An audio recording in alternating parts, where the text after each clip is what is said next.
On a eu à cœur comme prochaine série de prendre un livre de la Bible, comme on a fait l'année passée, comme on a fait souvent chaque année, et essayer de le décortiquer pour essayer d'aller chercher là-dedans tout ce qui peut avoir rapport à notre thème et qui peut nous équiper encore mieux pour avancer dans cette vie. Et c'est le livre des Juges. Le livre des Juges qui est un livre juste avant les rois. Vous vous souvenez, l'année passée, on a fait les petits rois. On a vu tous les rois d'Israël, de Juda, c'est-à-dire. Mais juste avant la période des rois, il y a eu la période des juges. Et la période des juges se situe entre l'entrée dans la terre promise, la conquête de la terre promise et le début des rois. Et on va essayer d'aller voir là-dedans, parce qu'il y a bien des combats dans Juges. Alors, on a trouvé que c'était un bon livre pour parler de combat. Vous vous souvenez qu'au début de l'année, on a dit on n'a pas le choix de combattre? Est-ce que vous êtes tous convaincus de ça? Oui? Si vous en voyez un qui n'est pas convaincu, entourez-le parce qu'il est en danger. OK? Combattez pour lui en attendant qu'il se mette à combattre. On n'a pas le choix de combattre. Pourquoi? Parce qu'il y a des choses qui combattent contre le royaume des cieux et contre nous, tout autour. Fait que si on ne se défend pas et si on n'avance pas, bien, le royaume des cieux ne se répandra pas sur la terre, puis nous autres, on va se ramasser dans des mauvaises positions. Donc, on n'a pas le choix. On n'a pas le choix de combattre. Donc, on va aller chercher dans la parole. La parole, c'est l'outil que Dieu nous a laissé pour apprendre à conquérir le monde avec son amour, avec sa grâce, avec tout ce qu'il est. Amen. Donc, on commence aujourd'hui cette série-là, les juges. Dans l'image que vous voyez, il y a 3 éléments que j'avais à cœur de faire ressortir, juste pour introduire le livre des juges. C'est la loi. Hein? Le marteau, c'est la loi. On sait que dans la Bible, il y a la loi. Il y a bien entendu la parole de Dieu. Et le 3e, le petit balancier, ça représente la justice. Hein? La justice de Dieu. Dieu est un Dieu juste. Hein? Puis le petit balancier, c'est pour amener la justice de Dieu, l'équilibre de Dieu, l'intégrité de Dieu, la transparence de Dieu sur la terre. Ça fait partie de notre vie en tant que nouvelle créature en Jésus-Christ. Donc, on va garder ça dans le background, puis on va parler du livre des Juges. Un petit contexte, OK? Juste avant de rentrer vraiment dans le livre des Juges. Dieu, avant les Juges, lorsque le peuple de Dieu était dans le désert, Dieu avait dit à son peuple, par Moïse, qu'il voulait leur donner la terre promise. Et il a donné des instructions où il a dit un peu comment il voulait s'y prendre pour leur donner la terre promise. Bien entendu, la terre promise était habitée par du monde. Okay? Et on va lire un passage de Deutéronome lorsque Dieu parle par Moïse. Il dit « Lorsque l'Éternel, ton Dieu, t'aura fait entrer dans le pays où tu te rends pour en prendre possession, et qu'il aura chassé devant toi de nombreux peuples, les Hittites, les Girgasiens, les Amoréens, les Cananéens, les Phérésiens, les Éviens et les Yébousiens, ces 7 peuples plus nombreux et plus puissants que toi, lorsqu'il te les aura livrés et que tu les auras vaincus, tu les extermineras totalement pour les vouer à l'Éternel. Tu ne concluras pas d'alliance avec eux et tu n'auras pour eux aucune pitié. » Avouez que c'est rough. Hein? Pour 2025, de lire ça, c'est rough. Puis Dieu fait, bien attention, il les nomme toutes. Puis il dit, tu vas les vouer à l'Éternel. On retient ce vouer à l'Éternel-là, on va y revenir tantôt pour essayer de comprendre. Tu ne concluras pas d'alliance avec eux. Tu n'auras aucune pitié pour eux. Il me semble que ce n'est pas ça que Jésus nous a enseigné. Hein? Pourtant, c'est Jésus encore qui parle. C'est le Jésus de l'Ancien Testament, est-ce qu'il est différent du Nouveau? C'est le même Dieu. Ce même Dieu qui nous dit d'aimer nos ennemis et tout ça, il leur dit, tu n'auras aucune pitié, tu les extermineras complètement. Avouez qu'il faut essayer de comprendre, hein, parce que c'est difficile de rester là-dedans sans comprendre. Heureusement, on a la parole de Dieu pour comprendre. On a l'Esprit de Dieu pour nous révéler des choses. Et je suis en train de faire un cours avec les nouveaux chrétiens en ce moment, des gens précieux du royaume. Et le sujet de la semaine passée, mercredi, c'était une des façons de discerner la volonté de Dieu ou d'interpréter la vérité, c'est d'en jaser ensemble, d'être plusieurs. Tout seul, on n'est pas fait pour ça. On a besoin des autres pour comprendre. Donc, juste le fait de s'asseoir autour d'une table, d'ouvrir la Bible et d'en jaser, ça nous aide à comprendre. Il y a plusieurs petits groupes dans l'Église qui le font. On espère qu'un jour, tout le monde va appartenir à un petit groupe parce que c'est essentiel pour notre croissance spirituelle d'avoir un petit groupe avec qui on peut partager la parole et aussi nos vies, hein, puis prier les uns pour les autres. Mais on a besoin de ça. Il faut explorer pour essayer de comprendre. Donc, explorons. On va aller un peu plus loin dans Deutéronome. On était au chapitre 7. On avance un peu. Deutéronome, c'est le 5e livre que Moïse a écrit. Et c'est un livre où Moïse fait un résumé de tout ce qui s'est passé. Et il amène vraiment les principes que Dieu lui a appris et le plan de Dieu aussi pour son peuple. Hein? Donc, dans Deutéronome 20:16, ça dit « Quant aux villes de ces peuples que l'Éternel, votre Dieu, vous donne en possession, vous n'y laisserez pas subsister âme qui vive. » C'est aussi rough que tantôt. Hein? Vous les exterminerez totalement pour les vouer à l'Éternel, les Hittites, les Amoréens, les Cananéens, les Phérésiens, les Éviens, les Yébousiens. Il renomme encore une fois, comme l'Éternel, votre Dieu, vous l'a ordonné. Dans les versets, j'ai mis en gras, tous les versets que j'ai amenés aujourd'hui, j'ai mis en gras des choses pour nous aider à comprendre. Okay? Quand c'est en gras, ça nous aide à comprendre. C'est bon? Ici, il dit, afin qu'ils ne vous apprennent pas à imiter les pratiques abominables auxquelles ils se livrent en l'honneur de leur Dieu et par lesquelles vous pécheriez contre l'Éternel, votre Dieu. On a un petit indice ici. Dieu veut qu'ils les exterminent parce que, selon Dieu, ils vont se laisser contaminer et que finalement, ils vont devenir comme eux autres. Ils vont pratiquer les mêmes péchés. Ils vont pratiquer le mal. Okay? Donc, ça nous donne un petit indice. Maintenant, pourquoi? Pourquoi Dieu veut ou pourquoi il dit ça à son peuple? Dans l'autre verset, on retourne à Deutéronome 7, il leur a dit un des pourquoi. Mais c'est parce que l'Éternel vous aime et parce qu'il veut accomplir ce qu'il a promis par serment à vos ancêtres. C'est pour cela qu'il vous a arraché avec puissance au pouvoir de Pharaon, roi d'Égypte, et qu'il vous a libéré de l'esclavage. Okay? Parce que Dieu vous aime. Un autre indice. Hein? Le premier, c'était parce qu'il ne veut pas que vous vous laissiez contaminer par eux.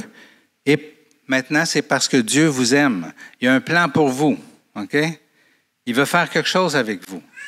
Puis il sait, autrement dit, que si vous vous laissez contaminer, bien, il ne pourra pas rien faire de ce qu'il voulait faire avec vous autres. OK? C'est quand même rough, n'est-ce pas? C'était-tu la première fois que Dieu voulait exterminer des nations? Ce n'était pas la première fois. Je pense que ça vaut la peine d'explorer les autres fois pour essayer de comprendre pourquoi Dieu demandait à son peuple d'exterminer des nations. Hein?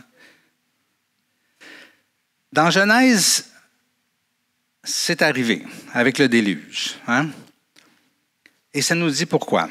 L'Éternel vit que les hommes commettaient beaucoup de mal sur la terre et que toutes les pensées de leur cœur se portaient constamment et uniquement vers le mal.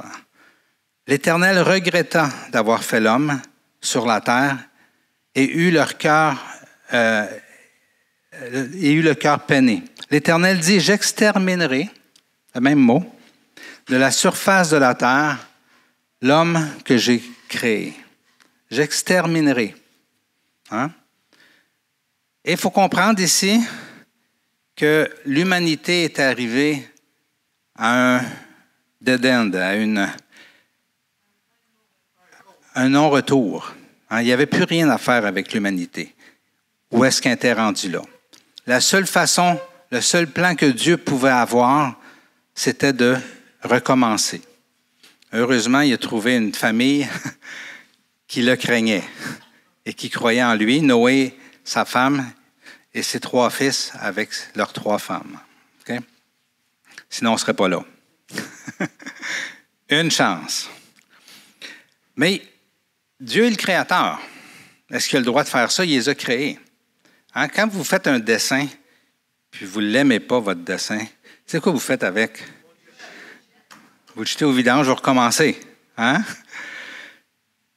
Ma femme, elle écrit, quand on était à l'université, elle écrivait des textes qu'elle aimait ça écrire, Lise. Chaque fois qu'elle avait une phrase qu'elle n'aimait pas dans son texte, elle chiffonnait tout ça, elle le jetait, puis elle recommençait. Moi, je ne comprenais vraiment pas, je n'aimais pas assez écrire pour ça. Là. Elle recommençait toujours à 0. Quelqu'un qui fait une œuvre d'art puis qui la trouve laide, il la jette puis il recommence. Hein? C'est ça qu'il faut comprendre. Dieu a créé quelque chose qui ne marchait vraiment pas. Puis connaissant tout, il connaissant l'avenir, il savait que ça ne pouvait pas marcher. Ça ne pouvait pas continuer. Fait qu'il n'y avait pas d'autre choix que de recommencer son dessin. Et il a recommencé avec quelqu'un qui croyait. La Bible dit de mal en mal, de pire en pire, plus rien à faire. Il restait juste à recommencer. Une autre instance où ce que Dieu a aussi détruit des nations, c'est dans le temps d'Abraham. Alors qu'il a détruit 4 villes, Sodome, Gomorrhe et 2 autres villes, Adma et Tséboïm. Okay? Des villes où ça allait à l'intérieur de la ville aussi mal qu'au temps de Noé. Hein? Ça dit, les habitants de Sodome étaient mauvais et péchaient beaucoup contre l'Éternel, au verset 13 de Genèse. Puis au verset 18, ça dit, le cri contre Sodome et Gomorrhe a augmenté et leur péché est énorme. Dieu avait le même cœur à ce moment-là. Il voyait des villes où il n'y avait plus rien à faire, où l'humanité était rendue au comble du mal et il était rendu dans un endroit de non-retour. Alors Dieu décida de détruire ces villes-là, ces 4 villes-là. Et Abraham, on sait qu'il a négocié, ceux qui ont lu ce passage-là, Abraham a négocié avec Dieu.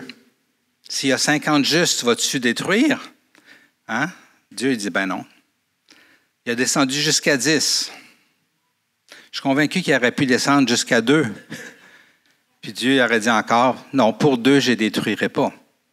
Mais Dieu n'a pas trouvé aucun juste dans la ville, sauf Lot.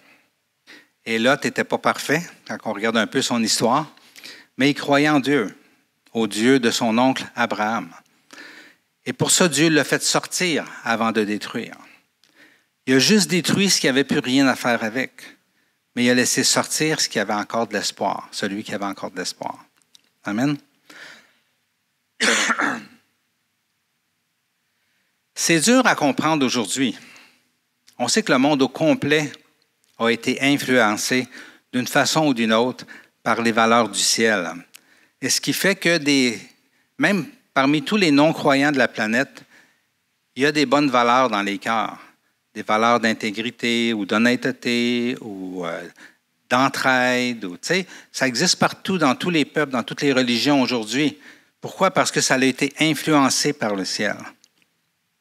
Mais Dieu, quand il voyait qu'il y avait un peuple qui n'avait plus rien de ça, que c'était rendu juste le mal qui dominait, il n'y avait pas le choix. Il n'y avait plus rien à faire, mais aussi, il ne voulait pas que ces personnes-là contaminent, ces nations-là contaminent toute l'humanité, comme c'était au temps de Noé. Il n'avait pas le goût d'envoyer un autre déluge. D'ailleurs, il a promis qu'il n'y en enverrait pas d'autres. Amen. Il savait ce qu'il faisait. Pour la terre promise, c'est la même chose. OK? C'est intéressant de savoir que Dieu avait eu une conversation par rapport à la terre promise 400 ans auparavant avec Abraham. OK? Il lui dit, à Abraham, il jasait avec, il lui avait promis que cette terre-là, la terre promise, la terre d'Israël, appartiendrait un jour à son peuple. Mais il ne dit pas tout de suite. C'est intéressant qu'il dit pourquoi pas tout de suite. Il dit, quant à toi, tu iras dans la paix rejoindre tes ancêtres. Donc, tu vas mourir, tu vas avoir une descendance aussi nombreuse que les étoiles dans le ciel, comme lui a dit. Il dit, tu seras enterré après une heureuse vieillesse. Ce n'est qu'à la 4e génération qu'ils reviendront ici, ta descendance. Il dit, car la faute des Amoréens n'est pas encore à son comble. Intéressant, 400 ans auparavant, le mal existait partout dans la terre d'Israël, mais n'était pas encore assez grave pour que Dieu décide de les détruire. Donc, même si le mal était là, il n'était pas encore rendu au point de non-retour. Donc, mais il dit, dans 400 ans, Dieu qui connaît tout, il dit, ils vont être rendus là. Puis là, je n'aurai pas le choix de faire comme j'ai fait au déluge, je n'aurai pas le choix de faire comme j'ai fait avec Sodome et Gomorrhe.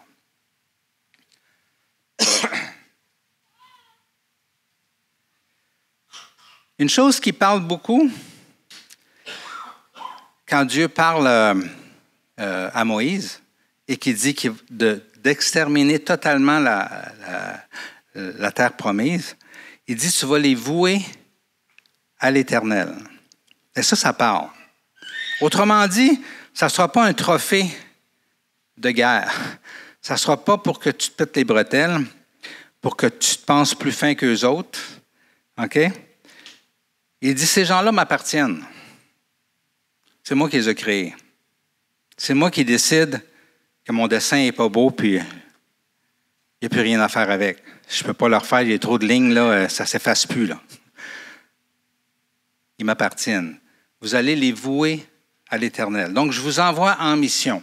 Au lieu d'envoyer de l'eau, au lieu d'envoyer du soufre, comme il y a eu dans Sodome et Gomorrhe et le feu, il dit, je vous envoie, vous autres. Mais c'est mon œuvre. C'est moi qui décide de détruire le mal de devant toi. Donc, Dieu a dit ça à Moïse. Vous allez entrer là, il le dit aussi à Josué, qui accompagnait toujours Moïse. Et Josué est entré dans la terre promise et il a commencé la conquête de la terre promise, comme Dieu l'avait dit.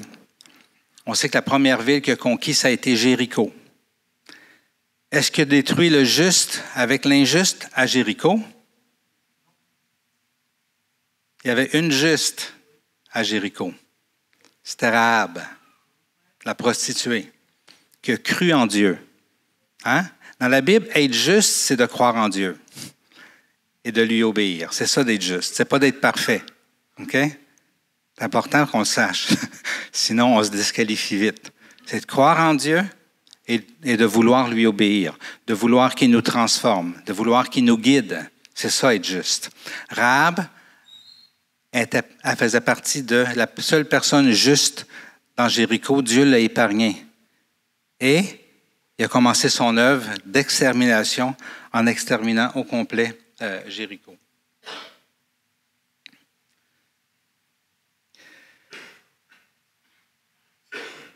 Dans Josué, où se passe toute la conquête de la terre promise, ça dit dans le verset 24, « Israël servit l'Éternel durant toute la vie de Josué et durant toute la vie des anciens qui lui survécurent et qui connaissaient tout ce que l'Éternel avait fait en faveur d'Israël. » Donc, pendant plusieurs années, le peuple d'Israël, qui est rentré avec Josué, a obéi à Dieu et a commencé l'extermination, voyons-le comme ça, l'extermination du mal. Okay? C'est ça que Dieu voulait éradiquer. Il voulait enlever le mal afin d'avoir un peuple qui ne soit pas influencé par le mal et qui puisse le suivre et profiter de toutes les bénédictions que Dieu promet à l'humanité depuis qu'il l'a créée, depuis Adam et Ève. Okay? Le cœur de Dieu, c'est qu'on soit heureux. Le cœur de Dieu, c'est qu'on s'épanouisse. C'est qu'on vive la paix éternelle. C'est ça son cœur. Mais avec le péché, c'est impossible. On ne peut pas le vivre. Amen. Donc, vers la fin de la vie de Josué,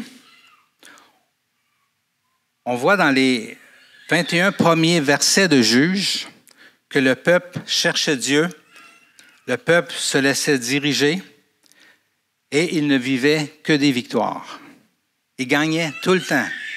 C'était impossible qu'un peuple, juste une poignée de monde comme Israël par rapport à plusieurs nations qui puissent gagner. Mais c'était miracle après miracle, après miracle, après miracle. Okay? Ça aussi, c'est important pour comprendre. Mais au verset 19, on arrive avec une bizarre de phrase. Là, on vient de lire plein d'histoires qu'ils conquérirent, Dieu leur donna la victoire. Ils conquérirent, Dieu leur donna la victoire. C'est toujours ça que tu vois là. Okay? Et là, on arrive au verset 19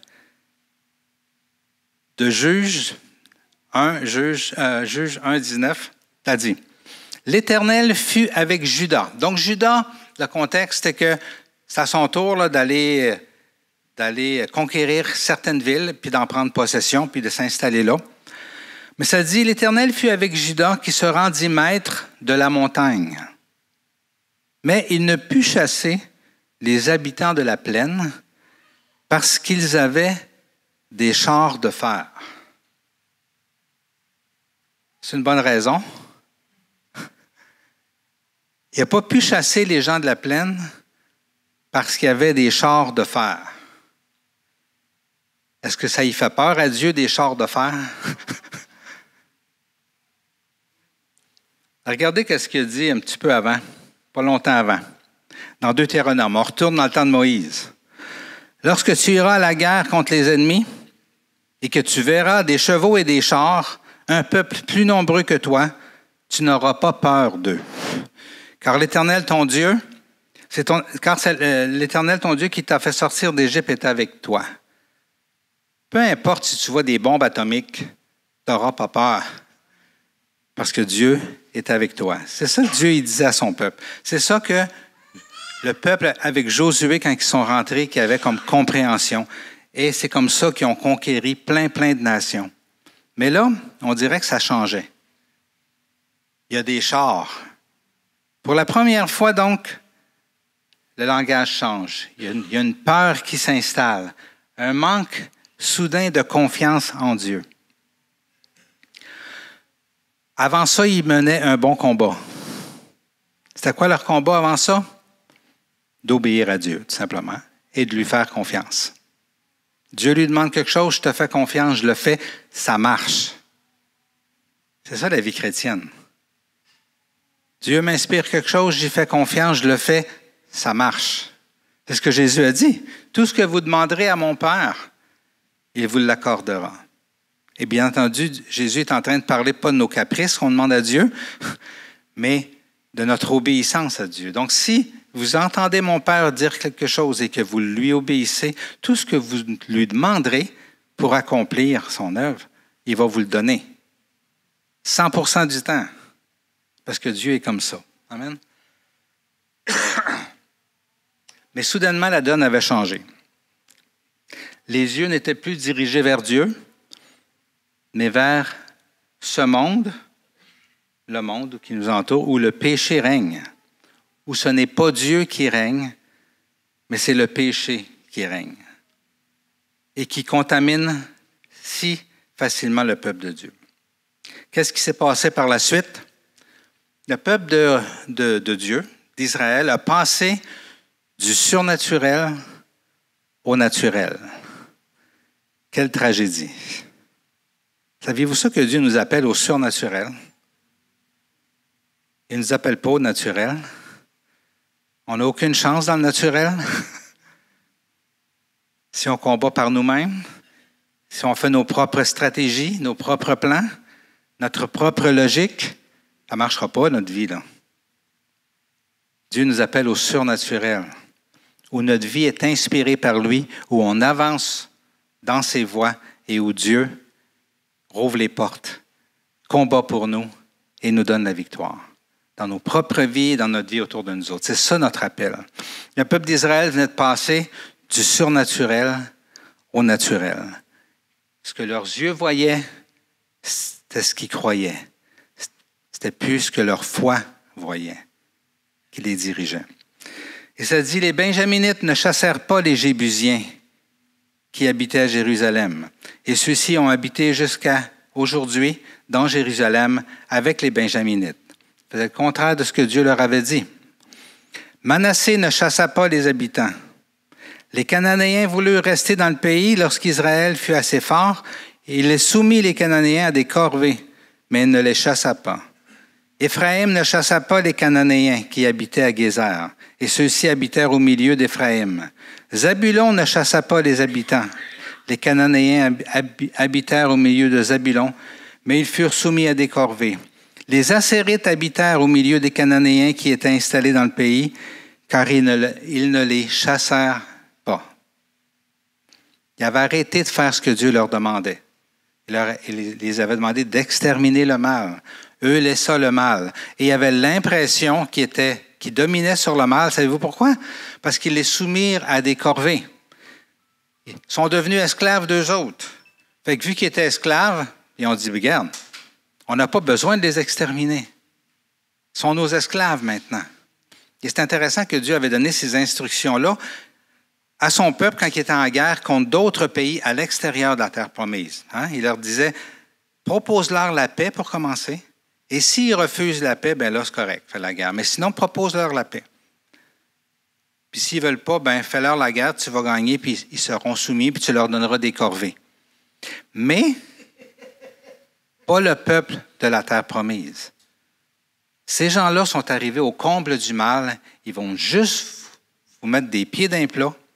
Ceux-là, il faut les éliminer au complet. C'est la seule façon que vous allez survivre.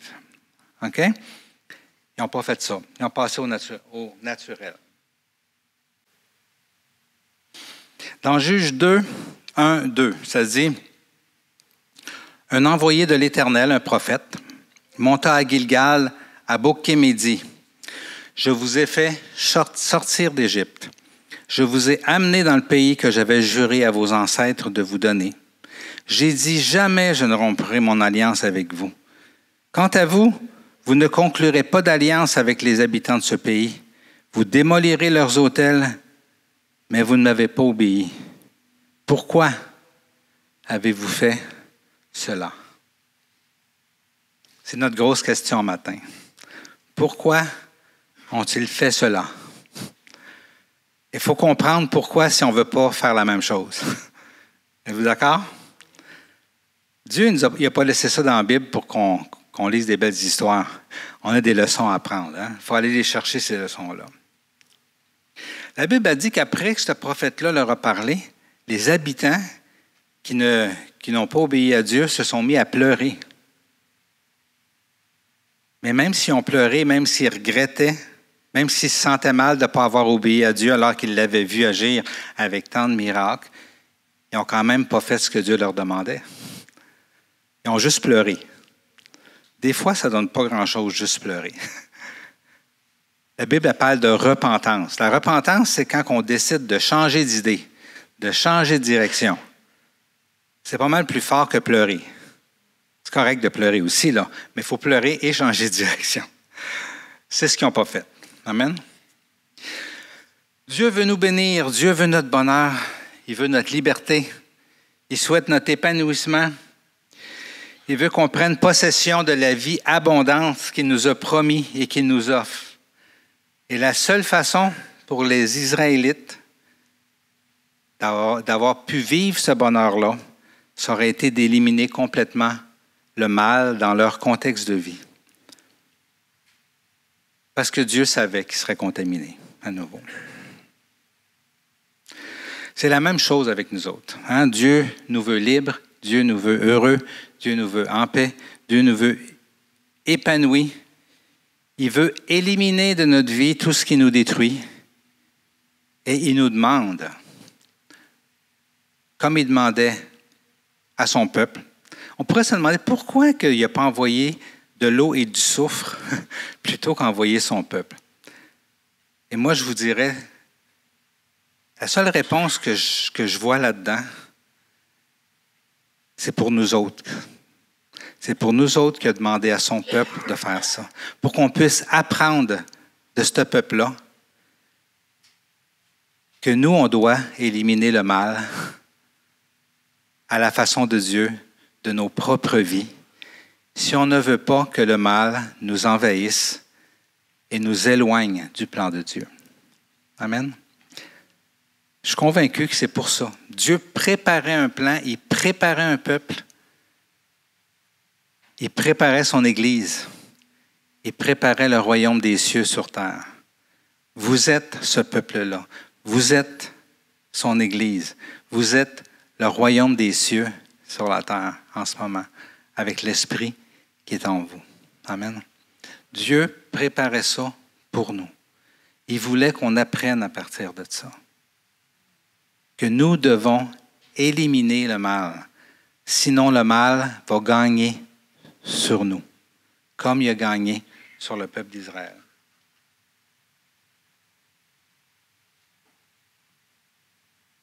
Quand on se convertit, on en fait-tu du ménage? Hein? Comme le peuple de Josué, quand il est rentré dans la terre promise, il a commencé le ménage.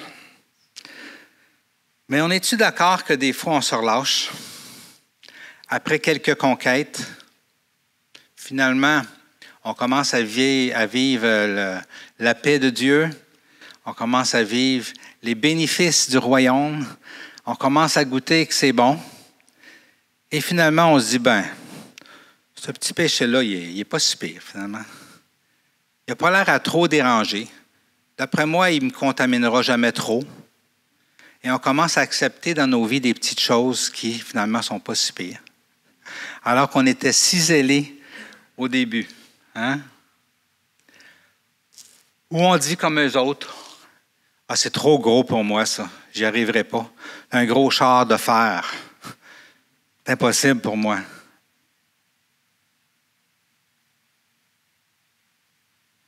Ou encore, on dit, c'est caché dans le creux.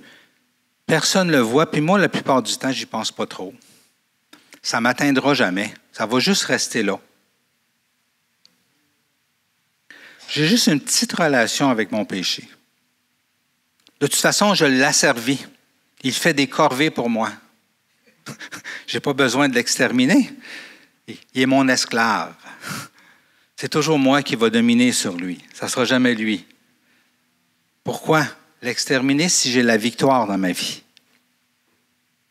Rien ne me séparera de l'amour de Christ. Que peut me faire un petit péché? Un petit péché mignon. Hein? Plus on a des versets, plus on les utilise à notre façon pour tolérer dans notre vie l'intolérable aux yeux de Dieu. Dieu voulait qu'il extermine tout, même qu'il n'en laisse pas un, parce qu'il savait que c'était pour les rattraper un jour. Amen. Juste une fois de temps en temps, juste une personne que je ne vais pas pardonner. Les autres, je leur pardonne tout le monde. Une, c'est pas si pire. De toute façon, je ne la vois jamais, cette personne-là, fait que c'est pas grave. Hein? Un petit travail au noir. Les autres, je fais tout ça clean. Je le vaux bien. Hein? Une petite menterie blanche, ça ne peut pas faire de mal à personne, c'est pour une bonne cause. Juste un petit peu d'hypocrisie, mais transparent dans 90% de ma vie. Une petite médaille bénite là, qui m'a toujours protégé, elle, je ne la lâche pas, je vais la garder. Mais tout le reste, je lâche tout ça. Là. Fini l'idolâtrie dans ma vie, sauf ma petite médaille. Etc. On pourra passer toute notre journée à énumérer plein de choses. Hein? Pourtant, c'est tellement faux. C'est ça que Dieu, le message qu'il veut nous donner. C'est tellement faux qu'une petite chose qui a l'air insignifiante et qui n'a pas l'air en ce moment à nous déranger, c'est tellement faux de dire « je peux la garder celle-là ». Dieu veut qu'on élimine tout. Donc, je répète la question que le prophète a faite à Israël. « Pourquoi avez-vous fait cela? Pourquoi ont-ils baissé les bras? Pourquoi est-ce qu'on baisse les bras des fois, qu'on arrête de se battre contre le péché, hein? Qu'on devient tolérant? Bien, la réponse, c'est le titre de mon message. Hein? Souvent, j'amène le titre de mon message tard dans mon message. Mon titre de mon message, c'est « Changer de royaume ». Changer de royaume. Le peuple de Dieu faisait partie d'un nouveau royaume.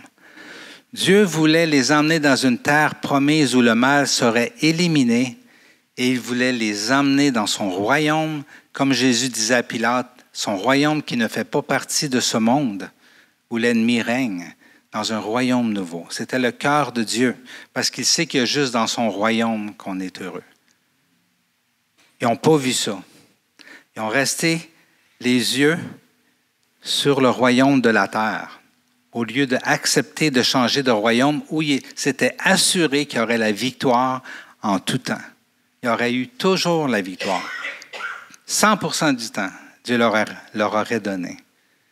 Mais ils ont commencé à regarder avec les yeux humains les choses de ce monde et affectionner les choses de ce monde. Hein? Jésus il dit, celui qui aime les choses du monde est ennemi de Dieu. On ne parle pas des gens, là. On parle des valeurs du monde. Amen. Les Israélites n'avaient pas compris ça. Hein? Autant que dans le désert, ils voulaient retourner à l'esclavage, autant que là, dans la terre promise, ils voulaient continuer à vivre les valeurs du monde. Je vous amène dans une rafale de versets du Nouveau Testament. OK? Pour nous autres, écrit pour son Église, et pour qu'on puisse voir c'est quoi changer de royaume. Souvent dans le Nouveau Testament, Paul écrit des lettres et il leur dit de laisser le péché de côté, renoncer au péché, renoncer à ci, renoncer. Mais c'est intéressant que chaque fois, il y a des versets qui montrent que ce qu'il leur demande vraiment, c'est de changer de royaume. Est-ce qu'on peut gagner contre le péché? Non. On ne peut pas se battre. C'est le mauvais combat que de combattre contre le péché. Comment qu'on gagne? En changeant de royaume. C'est là qu'on est vainqueur. Pourquoi? Parce que quand on change de royaume, Dieu combat pour nous. Et c'est ce qui fait toute la différence. Il nous donne la victoire. Dans Romains, ça dit, ne rendez à personne le mal pour le mal. Recherchez, OK, on change de royaume. Recherchez ce qui est bien devant tous les hommes. Si cela est possible dans la mesure où cela dépend de vous, soyez en paix avec tous les hommes. Hein? Il dit, ne vous vengez pas vous-même, bien-aimés. Là, il parle du royaume de ce monde. Ne vous vengez pas. Laissez agir la colère de Dieu. Car il est écrit, c'est à moi qu'appartient la vengeance. C'est moi qui donnerai à chacun ce qu'il mérite, dit le Seigneur. Mais il dit, vous, changez de royaume. Si votre ennemi a faim, donnez-lui à manger. S'il a soif, donnez-lui à boire. Et je vous amène mon verset clé aujourd'hui. Ne te laisse pas vaincre par le mal, mais sois vainqueur du mal par le bien. Amen. C'est pas juste si vous recevez du mal, là, faites du bien, mais c'est pour tout dans notre vie. Si on se bat contre le mal, on perd. Les Israélites, il ne fallait pas qu'ils se battent contre le mal, il fallait qu'ils l'exterminent, le mal. Comment qu'on extermine le mal? En changeant de royaume, en faisant confiance et en vivant comme Dieu nous appelle à vivre. Amen. Dans 1 Corinthiens, ne savez-vous pas qu'un peu de levain, en parlant du péché, fait lever toute la pâte? Purifiez-vous du vieux levain afin d'être une pâte nouvelle, puisque vous êtes sans levain.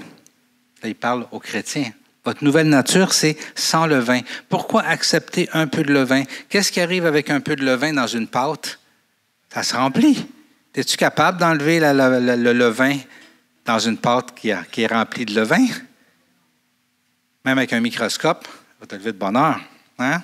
C'est impossible d'enlever le levain dans une pâte. Mais par contre, si tu changes de royaume, le levain va disparaître parce que tu n'es plus dans le même royaume. Tu es le royaume du pain tu es dans le royaume des pains sans levain. Avec les pains sans levain de la pureté et de la vérité. Ça change tout. Amen. Dans Romains encore, que le péché ne règne donc plus dans votre corps mortel pour vous soumettre à lui par des désirs.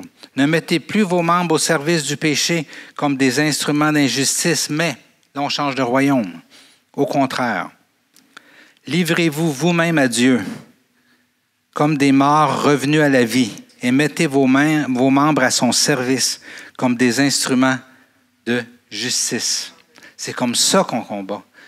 On s'en va on change de royaume et Dieu combat pour nous. Amen. En effet, le péché n'aura pas de pouvoir pour vous si vous changez de royaume, si vous vivez selon le royaume des cieux. Amen. Dans Corinthiens, ne formez pas un attelage disparate avec les incroyants. En effet, quelle relation y a-t-il entre la justice et le mal? Ou qu'y a-t-il de commun entre la lumière et les ténèbres? Quel accord y a-t-il entre Christ et le diable? Ou quelle part le croyant a-t-il avec l'incroyant? Quel rapport peut-il y avoir entre le temple de Dieu et les idoles? En effet, vous êtes le temple du Dieu vivant, comme Dieu l'a dit. J'habiterai et je marcherai au milieu d'eux. Je serai leur Dieu et ils seront mon peuple. Changement de royaume. C'est pourquoi sortez du milieu d'eux et séparez-vous, dit le Seigneur. Ne touchez pas à ce qui est impur et je vous accueillerai. Je serai pour vous un père. Vous serez pour moi des fils et des filles, dit le Seigneur Tout-Puissant. Il ne nous demande pas de sortir du monde. Il veut qu'on soit. Jésus dit, quand il a prié juste avant d'être arrêté, je ne te demande pas de les retirer du monde, mais qu'ils soient préservés du mal. Comment qu'on peut être préservé du mal? En changeant de royaume dans notre vie et de pouvoir vivre au travers du monde, mais sans vivre selon le monde, selon les valeurs du monde, mais selon les valeurs du royaume. Puisque nous avons de telles promesses, bien-aimés, purifions-nous de tout ce qui souille notre corps et notre esprit et poursuivons jusqu'au bout la sainteté dans la crainte de Dieu. Amen. Aux Éphésiens, il dit, on vous enseignait à vous débarrasser du vieil homme qui correspond à votre ancienne manière de vivre, à se détruire sous l'effet de ses désirs trompeurs, à vous laisser renouveler, changement de royaume, à vous laisser renouveler par l'Esprit dans votre intelligence et à vous revêtir de l'homme nouveau, créé selon Dieu dans la justice et la sainteté que produit la vérité. Il dit encore aux Éphésiens que toute amertume, toute fureur, toute colère, tout état de loi, toute calomnie et toute forme de méchanceté disparaissent du milieu de vous. Comment? En se battant contre l'amertume, contre la fureur, contre la colère? Non, ça ne marche pas. En changeant de royaume. Soyez bons, pleins de compassion les uns envers les autres. Pardonnez-vous réciproquement comme Dieu nous a pardonné. Amen. À Colossiens, faites donc mourir en vous ce qui est terrestre, l'immoralité sexuelle, l'impureté, les passions, les mauvais désirs, la soif de posséder qui est de l'idolâtrie. C'est à cause de cela que la colère de Dieu vient sur les hommes rebelles. Vous étiez comme ça autrefois lorsque vous viviez parmi eux. Mais maintenant, renoncez à tout cela. Le bon combat, ce n'est pas de se battre contre le péché, c'est de renoncer au péché et de changer de royaume. Amen. Ne vous mentez pas les uns les autres, car vous vous êtes dépouillés du vieil homme et de ses manières d'agir. Vous avez revêtu l'homme nouveau qui se renouvelle pour parvenir à la vraie connaissance conformément à l'image de celui qui l'a créé. Dans Colossiens, il dit, si donc vous êtes ressuscités avec Christ, recherchez les choses d'en haut, changez de royaume, où Christ est assis à la droite de Dieu. Attachez-vous aux réalités d'en haut, et non en celles qui sont sur terre comme ont fait les Israélites. En effet, vous avez connu la mort et votre vie est cachée en Dieu. Et finalement, dans Hébreux, recherchez la paix avec tous et la progression dans la sainteté. Sans elle, personne ne verra le Seigneur. Changez de royaume si vous voulez voir Dieu. Vivez selon votre nouvelle nature. Veillez à ce que personne ne se prive de la grâce de Dieu et qu'aucune racine d'amertume produisant des rejetons ne cause du trouble, parce que Dieu ne vous a pas amené au trouble, mais il Il ne vous a pas amené à être infecté, il vous a appelé à son royaume éternel. Amen. Dans Juge, ça dit, les Israélites firent alors ce qui déplaît à l'Éternel dans la suite des choses, à cause qu'ils avaient toléré les autres nations, ce que Dieu savait qui était pour arriver, c'est arrivé. Hein? Ils servirent les Baals, ils abandonnèrent l'Éternel, le Dieu de leurs ancêtres, celui qui les avait fait sortir d'Égypte, et ils suivirent d'autres dieux, pris parmi les dieux des peuples qui les entouraient. Ils se prosternèrent devant eux et irritèrent ainsi l'Éternel. Ils abandonnèrent l'Éternel et servirent les Baals et les Astartés, c'est-à-dire les faux dieux. On a-tu une bonne nouvelle au travers de tout ça? On a plein de bonnes nouvelles pour le vrai. Je ne vous ai pas amené une mauvaise nouvelle un matin. Tout ce que j'ai voulu vous apporter ce matin, c'est de mener le bon combat plutôt que le mauvais combat. On veut tout que Dieu nous transforme. On veut tout être transformé. On veut tout éliminer le péché qui nous nuit tellement et qui nous détruit tellement dans nos vies. Mais trop souvent, on ne s'y prend pas de la bonne façon et on se bat et on se décourage. Et on voit que c'est trop gros pour nous autres puis qu'on n'y arrivera jamais. Mais c'est parce qu'on ne s'y prend pas de la bonne façon. La bonne façon, c'est qu'on change de royaume, tout simplement. Si on change de royaume, comme je vous ai dit tantôt, s'ils avaient continué de faire confiance à Dieu et qu'ils avaient obéi, Dieu combattait pour eux. Il aurait conquis toutes les nations. Et nous, si on change de royaume et qu'on décide de simplement marcher avec Dieu et lui faire confiance, passer notre vie à le servir, servir son royaume, aimer, faire du bien, se donner, donner de nos ressources pour son royaume, être intentionnel à vouloir se rencontrer, à vouloir le louer, à vouloir passer du temps avec lui et les uns avec les autres autour de sa parole. Si c'est notre vie, Dieu va combattre pour nous. Et le péché qui veut nous rendre prisonniers ou rendre esclaves à nouveau, il va disparaître. Dieu va l'éliminer. Mais vivons dans le royaume que Dieu a voulu nous donner. Amen. Il nous demande, Dieu, ne faites pas comme les Israélites qui se sont arrêtés en chemin. Faites-moi confiance jusqu'au bout et vous verrez ma gloire. Ne baissez jamais les bras. Ne vous battez pas contre de vos propres forces, vous n'y arriverez pas. Tournez-vous vers moi, réjouissez-vous en moi. Avancez dans la mission que j'ai pour vous. Laissez-moi combattre votre ennemi pour vous et vous. Servez-moi. Amen. Et pendant que vous accomplissez ma volonté, vous allez voir ma gloire. Vous allez voir que vos ennemis vont disparaître. Amen. Voici, je suis avec vous jusqu'à la fin du monde. Dieu est avec nous. Amen. On va se lever ensemble et on va finir par un mot de prière. Amen. J'ai à cœur de prononcer sur vous que vous êtes des nouvelles créatures. Vous n'appartenez plus à ce monde. Vous appartenez au royaume des cieux. Ce royaume qui ne fait pas partie de ce monde. Dieu nous a laissés dans ce monde pour faire une différence parce qu'il aime le monde. Il a tellement aimé le monde qu'il a envoyé son Fils unique afin que quiconque croit ne périsse pas, mais qu'il ait la vie éternelle. Si certains d'entre vous n'ont jamais ouvert leur cœur à Jésus, dites-lui de venir en vous. Changez de royaume, ça vaut la peine. Et chacun de vous qui avez fait le pas déjà vers Christ, ne retournons pas vers le royaume du monde. Restons dans le royaume des dieux où tout le surnaturel réside afin de nous délivrer et de faire avancer, de nous utiliser pour faire avancer le royaume des dieux sur la terre. Amen. Seigneur Dieu Tout-Puissant, merci. Parce que quel privilège que tu nous donnes d'être des participants, Seigneur, de ton œuvre. Merci, Seigneur Dieu, que tu combats pour nous et que tu nous donnes la victoire. Merci que tu ne nous abandonneras jamais. Merci, Seigneur, que tu nous assisteras toujours. Merci que ce qu'on demandera en ton nom, tu l'accompliras. Merci de nous faire participer au surnaturel du royaume des cieux, tout en étant ici sur la terre, avant de, à la fin de nos jours, être rassasiés et aller se reposer pour l'éternité en ta présence. Merci, Seigneur Dieu, qu'on peut participer à cette mission-là. Seigneur Dieu, moi, je te demande de nous rendre conscients.